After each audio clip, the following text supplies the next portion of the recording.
Kyle here from All Media Reviews, take two. Here to review the Everything Everything concert in Minneapolis from Friday the 13th last night, October 13th, on their fall, like you call fall U.S. tour. I'm just going to pull up the set list because I was trying to find the opening act. I'm just going to talk about that real quickly here. So, okay, there I have it. So the doors were at 7. It was at the Varsity Theater. I have not been to the Varsity Theater I was looking at since 2018. I thought it was more recent than that, but I used to love going there in Dinkytown at the University of Minnesota campus. But anyway, I didn't know about the tickets when they went on sale. I got them and everything. But the opening act is this guy named Pierre Quenders, I guess. He's from Canada, but he's originally based in the Republic of Congo. African American, or African Canadian, whatever. Black gentleman who does like a mixture of like Afro funk, Afrobeat, like hip hop and like reggae a little bit, kind of in that vein. I listened to some of his songs, but so the doors were at 7. I didn't get there, and everything. The music is supposed to start at 8 according to their site. They said something about how the opening act is subject to change or something. I don't know. I struggled to find some place to park. It was raining. It's been raining the last few days here in Twin Cities, pretty bad, pretty heavily.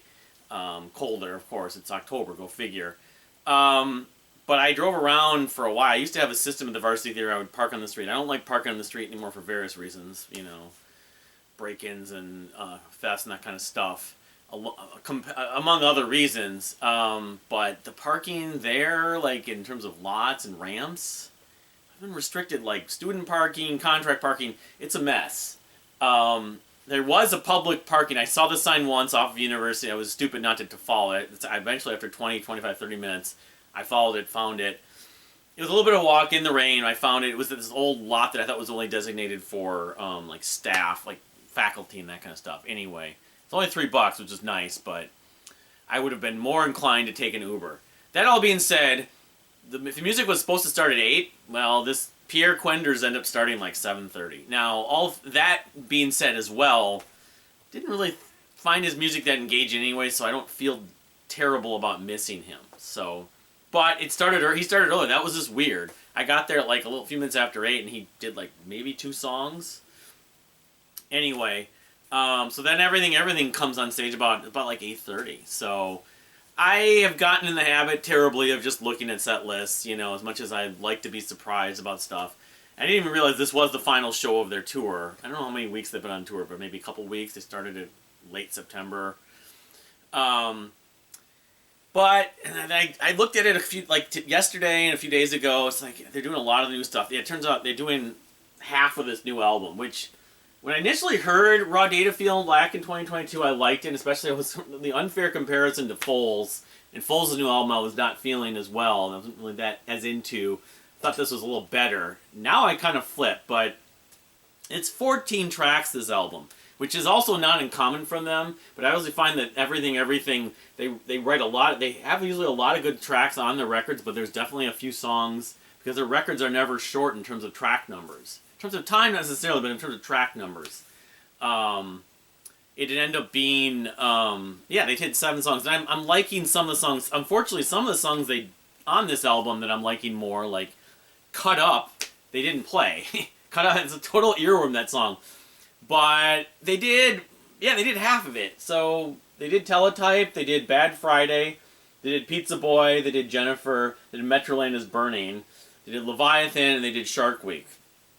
So, they did a lot of it. I mean, and they did the first half of the concert was mostly songs from it. So, I'm glad I got the vinyl, though. I mean, again, I'm a bit of a fan. I've been a fan of Everything, even before their first record came out. It was on the old OINK, it's a defunct site that they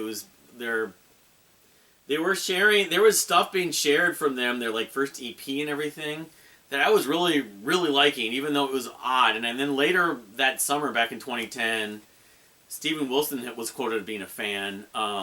And then the new album, their debut album, Man Alive, came out, and I was totally on board with it. As much as it was weird, quirky, and the vocals are hard to understand. You couldn't understand most of what he was saying. And they reminded me of Foals and Block Party a bit too. British band, of course, but beyond even that, the style is sort of the math rock, art pop. But so the other stuff they did was good, but I'll get into more of the details about the concert. They did. Of course, this just came out. Again, I was going to show this on the vinyl update, but maybe I'll show it again. This is the Man Alive, the debut album. I was talking about that just a minute ago, 2 seconds ago.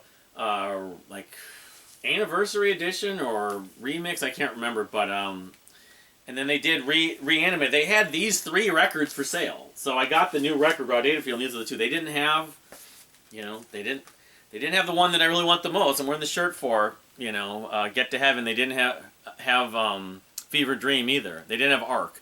Years ago at Cheapo in St. Paul, I saw Arc multiple times and I passed that. Because Arc is an album that after having really enjoyed Man Alive in 2010, Arc was, I wouldn't call it a major disappointment, but there's some people that really champion it. I've never fully been able to even get into even half of it.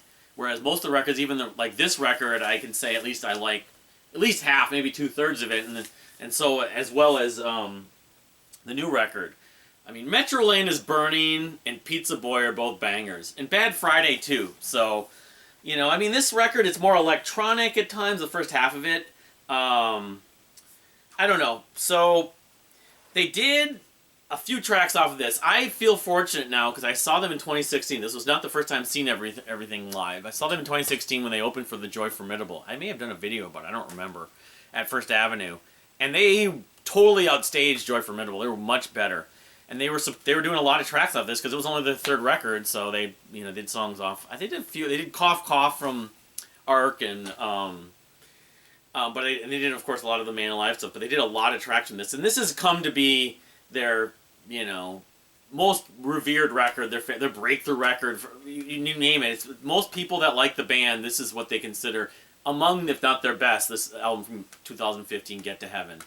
And they did last night Spring Sun, Winter Dread, which is a showstopper. It's a fan favorite. Distant Pass, and No Reptiles, the second to last track. Just has that line about, the repeated chorus. It's like a repeated chorus. It feels like to be a fat kid in a push cart. And what it feels like to not young enough, not old enough, not young enough to hold a gun or to whatever. So yeah, and they did a few tracks from Fever Dream and they did a few. They did was it Arch Enemy off of Reanimator from 2020. I, remember liking Arch Enemy when I first heard it. It was one of the singles, but then this record I've kind of slept on, and I have to say, well, I don't know if the record I feel that much more strongly about, that particular track is a banger. I mean, that's a top 10, maybe top 5. If I ever do a favorite tracks from everything, it would be up there, certainly. The outro, mainly the outro. It kind of reminds me in some ways of, like, The Police's, like, Spirits of the Material World or King of Pain. The way that it just sort of brings you up. It's a really sort of uplifting outro, the instrumental section on that track. But I'll say this, that it was great live, probably even better live. The drummer at points was doing really busy fills. The band themselves, I mean, Jonathan Higgs, the lead singer, was talking to the crowd. This is the final show and everything like that. He had some stage presence. The rest of the band, though, just kind of were there and playing the parts almost exactly as they were on the album, which I guess isn't that weird. I felt like when they opened for Joy Formidable, they did a little more from an energy standpoint. The bass player, Jeremy Pritchard, actually at one point did play with Foals, though. See, I think that's what I still think needs to happen. I don't know if it will ever happen, but everything needs to tour the U.S., maybe in Europe, especially the U.S., with Foals. It just, it's like the Dream Theater Queensryche thing. Like ours and Dredge was a really great match too, although I think it was maybe greater on paper than it turned out. You know, Everything, and Foals really should tour together. The other band that I'm seeing in February, Squid, I think would be a great match to tour with Everything. I don't know if their fan bases know each other. Some of them probably do, but I felt like while they were giving an effort, the set list was good. It could have been a little better to my liking, but playing half the new record. I mean, they're celebrating the new album. They're it's what they want to do. As an artist, you got to be selfish and you want to play the new stuff. I mean, they've put out 6 albums in 13 years. It's ridiculous because I guess I saw an interview online, but this new album, Raw Data Feel, was written not that long after Reanimator. They basically, because of COVID, they couldn't do a lot of live shows. They weren't doing live gigs. They just figured, we're in lockdown, what else do we have to do? They have other projects or something like that? No, let's just write a new record, and it just happened. So their prolificness, well, they're not King Gizzard and the Lizard Wizard, thankfully. They actually do take some time to refine their songs. Based on that, I would guess we'll get a new Everything record either next year or the year after. But, I mean, it's still a pretty consistent catalog, but I think they peaked with this one and Fever Dream. I don't have Fever Dream in any physical copies. I think that it might always be their peak, but I would like to be wrong. But we'll see what happens after that. But I feel like that, and there's actually one track they'd been doing on the rest of the tour, Violent Sun, which I think is from Fever Dream. Fever Dream. They didn't do. I don't know why. The encore they did off of Man Alive. The song that, I don't know if it opens the album. I think it might. Yes, My Key's Your Boyfriend. M-Y, My KZ, You Are BF. Which just talks about the boyfriend. I mean, the words are so hard to follow. He talks about, besides, I don't want to hear about your boyfriend, but he talks about also, like, 2 other, like, environmental things. But as a whole, it's a word salad in some way. It's like Peter Gabriel. It's a little bit like Battle of Epping Forest. He manages to do it, but it's just like, how many words can we squeeze into this little bar?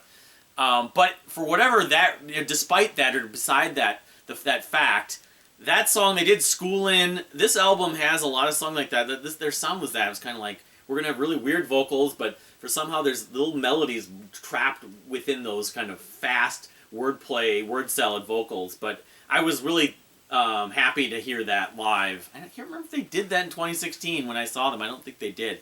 And that song gives me massive nostalgia for 2010.